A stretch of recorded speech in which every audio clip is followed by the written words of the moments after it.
My name is Peggy Green, and today I want to talk to you about what is a liquid diet when you have diverticulitis, and what does it mean to go on a low fiber diet. I am outside, and so it's so beautiful. I just wanted to come outside today. Got some dogs in the background, so I apologize for that. But I just wanted to talk a little bit about this because this was something that you don't really give much thought to. And so when I was released from the hospital, they just say go on a go on a liquid diet. And you get home and then you start thinking, okay, exactly what is a liquid diet? And for me, I started the bottled water. I at first I was like, I'll just drink water out of the purifier from the refrigerator, but I was going through it so fast, and it couldn't stay cold, and so I started getting in the bottles of water just by the cases, and I sometimes would be walking around the house with a water bottle in each hand and just drinking them because for one I was still having the metallic taste in my mouth for quite some time, and I was very dehydrated, and so my body just wanted the water, and it was something that I could have that set well on my digestion, and so I did that. I did hot tea.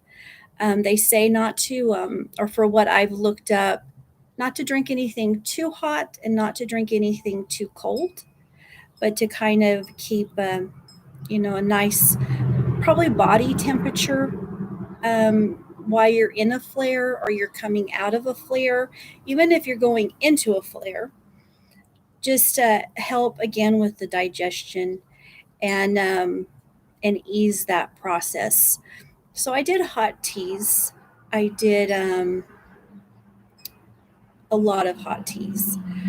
I would get my local honey from the town that I live in with a little bit of lemon, and I did that. I did that quite often. Applesauce. Applesauce is something that you can go to. It is can be part of a liquid diet, and so I did applesauce. I did apple juice. Um, I did.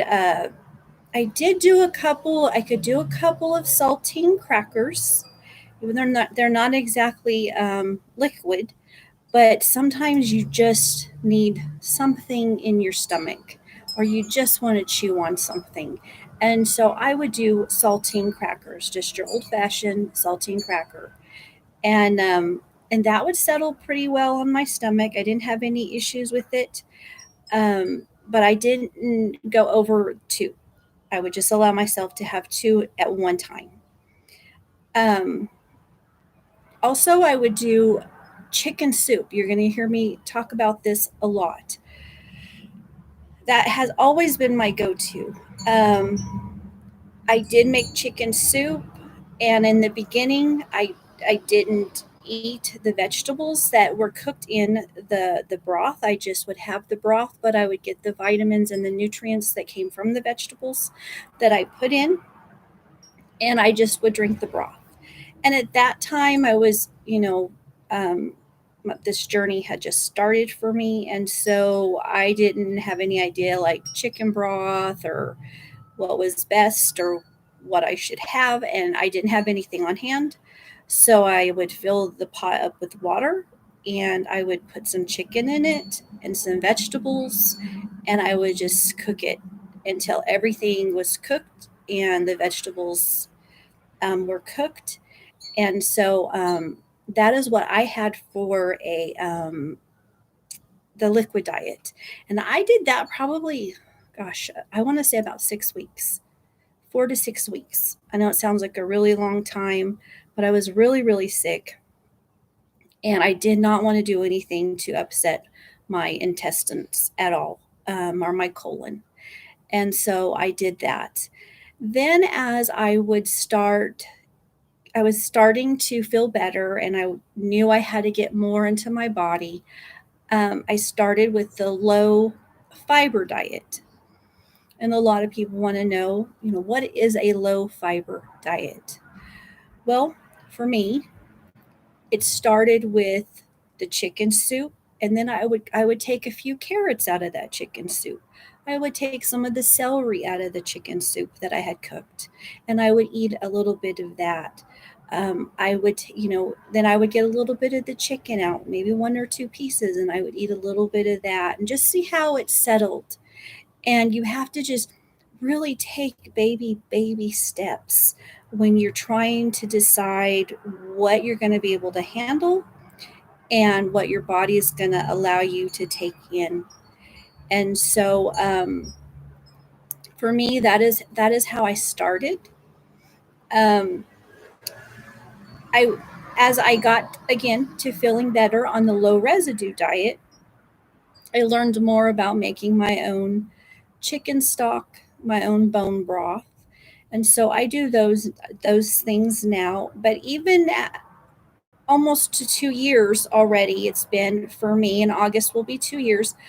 When I start feeling that I'm not feeling well, when I start thinking to myself, my digestion's not feeling well, I will make chicken soup, and it's always been my go-to. It always helps. Um, it's a kind of a little bit of a comfort food too, so it just feels good. It settles good. It always sounds good, and so that is what I did. Now I do like to put those little tiny baby potatoes in it. Those really tiny ones. I like those, and I'll do that. Sometimes I'll do some sweet potatoes. It can be part of a low residue diet, because sweet potatoes are very easily digested.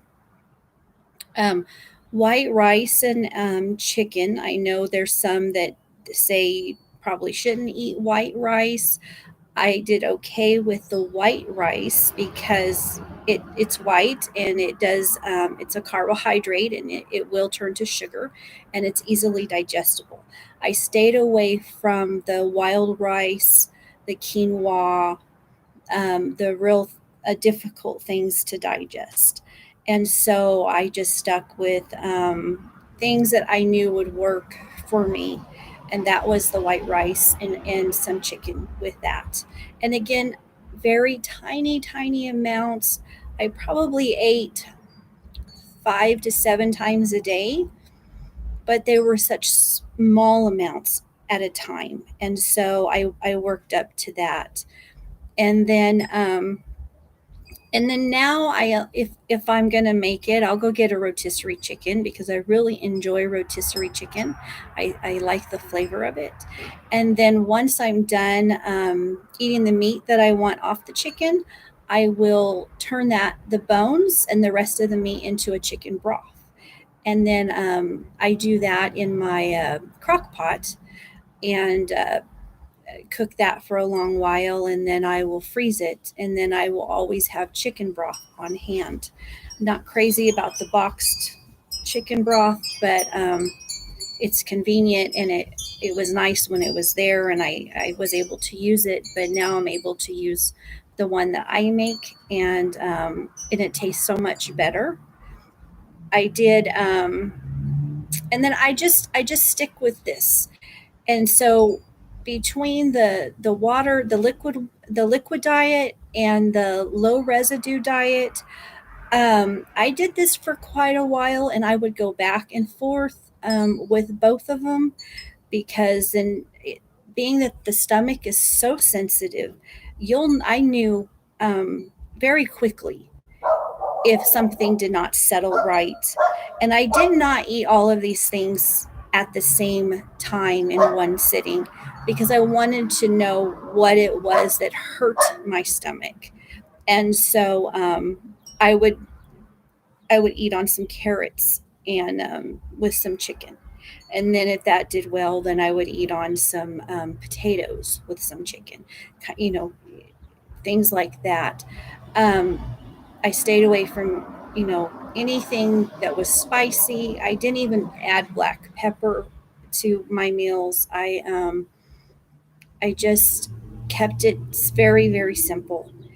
And and so I hope this helps somebody. And this has really just been put on my heart. And people have asked for me to talk about certain things. And I think this is one of the number one things is, okay, I get home. What is a liquid diet? What is a low fiber diet? And we have to figure that out and learn what that is. It's not really as hard as it sounds. Um, there are also a lot of people want to call it baby food.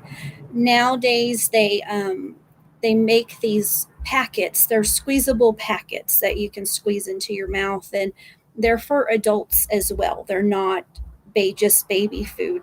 You can give them to toddlers. I think they're about a 2 year old or and up. But I would buy these, and I would, for me, I got them at Target, and they would have them in the refrigerator section. And some of them would be kale and blueberries mixed together. Some of them would be apricot and mango. Some would be a banana and strawberries, things like that. And they do taste good, and they settled well, and I did well with those. And so I I was kind of surprised by the things when I started looking, the things that I was finding at the stores that I actually could eat, and I did well with. And so I hope this helped. And so that is my take on what is a liquid diet and what is a low fiber residue diet. And so if you have any questions or comments or anything like that, please leave them below, and I will read them and I will answer them. And if you like my page, just do a like and subscribe. And I thank you very much for taking time to just be here with me and listen to what I have to say. Thank you. Have a blessed day. Bye bye.